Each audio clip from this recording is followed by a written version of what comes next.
स्वागत है आपका नेक्स्ट आईएएस की इस खास पेशकश न्यूज़ एंड व्यूज़ में। आर्टेमिस एकॉर्ड्स को साइन करने वाला भारत 27th कंट्री बन गया है। क्या है आर्टेमिस एकॉर्ड और भारत के लिए कितना महत्वपूर्ण है? न्यूज़ एंड व्यूज़ के आज के एपिसोड में इसी टॉपिक पर चर्चा होगी। आर्टेमिस एकॉर्ड्स स्पेस एक्सप्लोरेशन में काम कर रहे देशों के बीच आपसी सहयोग और उनसे संबंधित कुछ प्रिंसिपल्स के बारे में बताता है। इसके साथ ही ये एकॉर्ड नासा के आर्टेमिस प्रोग्राम में हिस्सेदारी कर रहे देशों के बारे में भी है। इस एकॉर्ड की शुरुआत नासा ने 2020 में यूएस डिपार्टमेंट ऑफ स्टेट और 7 फाउंडिंग मेंबर नेशंस के साथ मिलकर की थी। इस एकॉर्ड के 2 एस्पेक्ट्स हैं। पहला मून और मार्स मिशन है और दूसरा स्पेस एक्सप्लोरेशन के लिए एक रूल्स बेस्ड मैकेनिज्म बनाना है। इसके इतिहास पर नजर डालें तो 1967 में कंट्रीज के बीच आउटर स्पेस ट्रीटी हुई थी और इस एकॉर्ड में उसी ट्रीटी को आधार बनाया गया है और ये principal moon, Mars, comets, asteroids पर होने वाली एक्टिविटीज़ पर अप्लाई होंगे, जिनमें सरफेस और सब सरफेस एक्टिविटीज़ शामिल होंगी। इसके अलावा मून, मार्स या मून और अर्थ के बीच होने वाली स्पेस एक्टिविटीज़ को भी इस एकॉर्ड में कवर किया जाएगा। इस एकॉर्ड में 10 प्रिंसिपल्स हैं, जिनमें peaceful purposes for exploration of space, transparency in the dissemination of the space policies, space exploration plans, development of interoperable and common exploration infrastructure and standards प्रमुख है। एकॉर्ड को साइन करने वालों ने रेस्क्यू एंड रिटर्न एग्रीमेंट के तहत इस बात पर भी अपनी सहमति दी है कि किसी इमरजेंसी सिचुएशन में वे आउटर स्पेस में अपनी सहायता देंगे। और अब बात करते हैं कि इस एकॉर्ड पर साइन करना भारत के लिए कितना सिग्निफिकेंस रखता है। पहली बात तो ये कि रूस और चीन ने इस एकॉर्ड पर साइन नहीं किए हैं। भारत के साइन करने का मतलब ये नहीं है कि वो इससे बाहर के देशों के साथ स्पेस के मामले में कोई सहयोग नहीं कर सकेगा। वास्तव में आर्टेमिस एकॉर्ड जैसे एग्रीमेंट पर साइन करने का मतलब स्पेस एक्सप्लोरेशन में ग्लोबल स्टैंडर्ड सेट करने वाली एक्सक्लूसिव टेबल पर एक सीट मिलना है।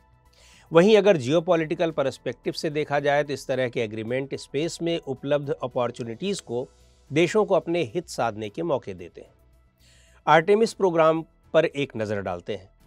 आर्टेमिस प्रोग्राम एक robotic and human moon exploration programme है। इसका लॉन्ग टर्म गोल चंद्रमा पर एक परमानेंट बेस कैंप बनाना है, जो मार्स के लिए ह्यूमन मिशन में मदद करेगा।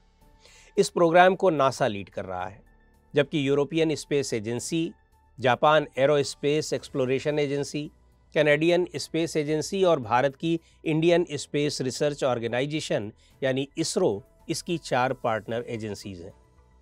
बात अगर इनके मेजर कंपोनेंट्स की करें तो इस प्रोग्राम के तहत space launch system, Orion spacecraft, lunar gateway space station और स्टारशिप HLS के साथ कॉमर्शियल ह्यूमन लैंडिंग सिस्टम्स इसके मेजर कंपोनेंट्स हैं।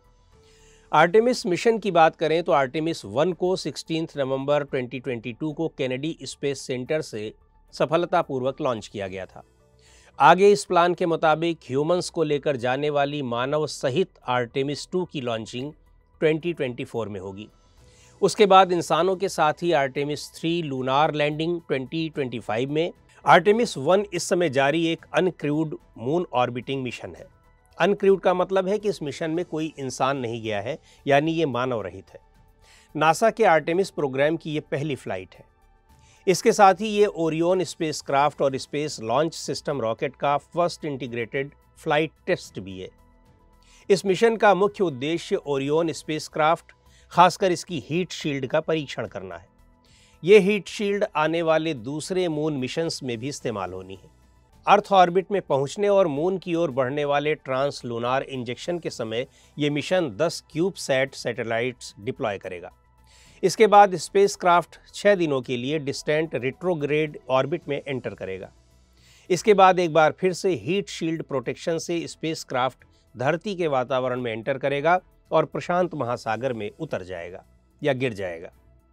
अगर सब कुछ ठीक रहा तो 1972 में हुए अपोलो 17 मिशन के बाद आर्टेमिस प्रोग्राम एक बार फिर से चंद्रमा पर इंसान को ले जाएगा। अपोलो मिशन को 50 साल हो चुके हैं। तब से लेकर अब तक स्पेस के मामले में देशों ने बहुत तरक्की की है। अब ऐसे स्पेसक्राफ्ट बन रहे हैं या बन चुके हैं जो चंद्रमा से कहीं आगे जाकर मार्स, जुपिटर और सैटर्न तक की यात्रा करने में सक्षम है। 500 से ज्यादा एस्ट्रोनॉट्स स्पेस में जाकर वापस आ चुके हैं। इंटरनेशनल स्पेस स्टेशन और चीन का त्योंगोंग स्पेस स्टेशन जैसी परमानेंट स्पेस लैब्स बन चुकी हैं।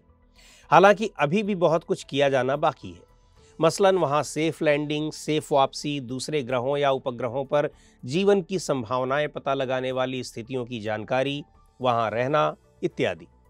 आने वाले समय में इन चीज़ों का पता लगाना ही सबसे बड़ी चुनौती होगी। स्पेस के मामले में अभी तक की जो अचीवमेंट्स हैं उन्हीं की नींव पर यह आर्टेमिस मिशन खड़ा है और इस मिशन की अचीवमेंट्स ही फ्यूचर के स्पेस प्रोग्राम्स की नींव डालेंगी। ये मिशन चंद्रमा को बनाने वाले मटेरियल, रिसोर्सेज, हाइड्रोजन और हीलियम जैसे एलिमेंट्स की खोज में अहम साबित हो सकता है। तो आज के इस एपिसोड में इतना ही। अगले एपिसोड में फिर मिलेंगे एक नए टॉपिक के साथ। आपको ये प्रोग्राम कैसा लगा कमेंट करके हमें ज़रूर बताएं। आप अपने सुझाव भी हमें भेज सकते हैं।